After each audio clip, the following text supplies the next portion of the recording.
Ladies and gentlemen, welcome everyone. I am Dr. Roland A. Drolet, PhD in Biomedical Engineering from the University of Toronto, 1971.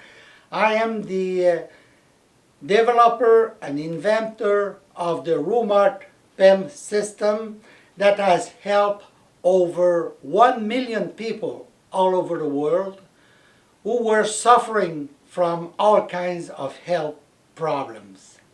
My daughter Josée-Anne, part of the team since she was born.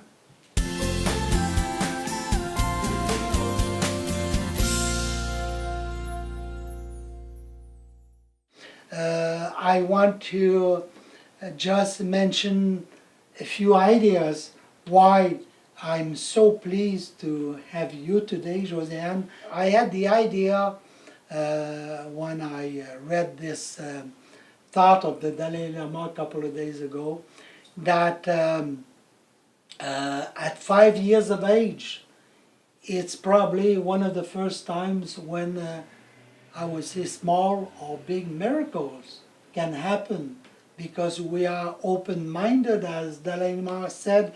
He said the advantage of the young people, the child, they are much more open and flexible than adults, because adults tend to be more in line with what the society or the professional training taught them, and they tend to forget about the wonderful times they had when they were 5.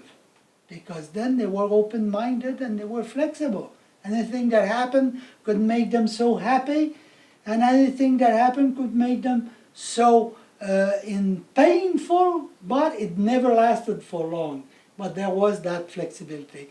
So then it brought me thoughts went through my mind what happened to me when I was 5, and I asked a question to my mother. She didn't want to ask because she said, "You have the age of reasoning, so answer yourself, your question." So I was shocked. I thought, well, she doesn't want to answer my question. Maybe that was not a good question, or maybe it was too good for her. So anyway, she said I had the age of reasoning. So I said, what does that mean?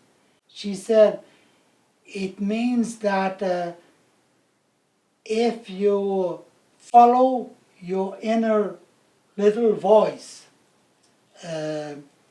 you can never be wrong. Because I asked her, if at 5 I have the age of reasoning, does it mean that I can be right sometime? Avoir raison in French.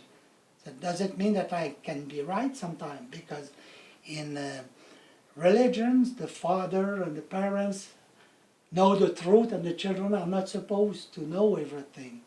But with the Buddhist approach, it's completely different. We realize that when we are young, we are pure, open, and society deceives us of a lot of things. But fortunately, when we get to the adult age, we can come back to this, what I would call openness and purity, if only we want to. And so when I asked my mother, well, I can always be right, you said, if I trust my little inner voice? She said, yes, you can always be right if you trust your inner voice, and no matter what others think, for yourself you are right.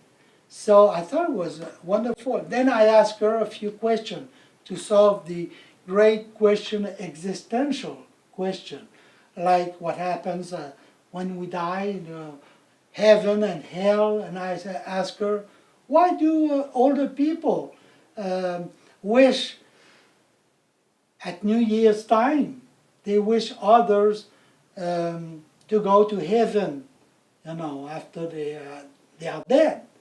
I said, at 5, I would be, could it be possible that I have a little bit of paradise, of heaven, when I am young and alive?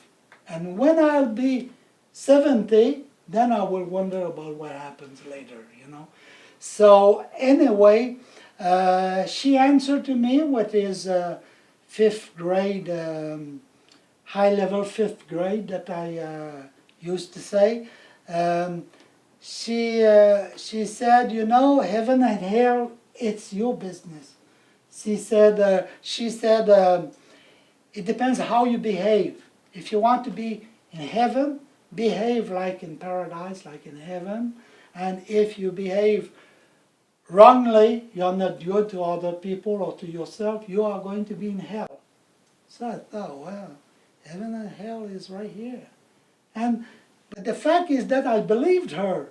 You know, I started to think about it, and I realized that she liberated me of a lot of dogma and religious, narrow-minded religion somehow, or the view. I mean, our religion have a noble purpose at the beginning, but it's how it's interpreted and it is used to control other people, then it becomes not so good.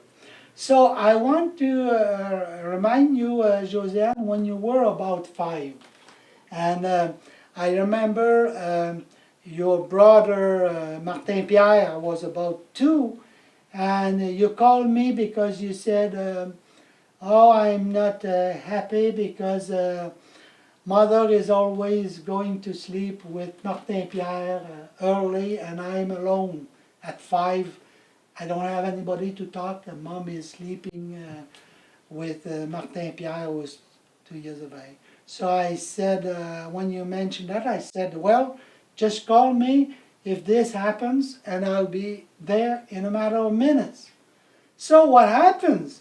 When I arrived, you were living on the 2nd floor, and there was a long staircase.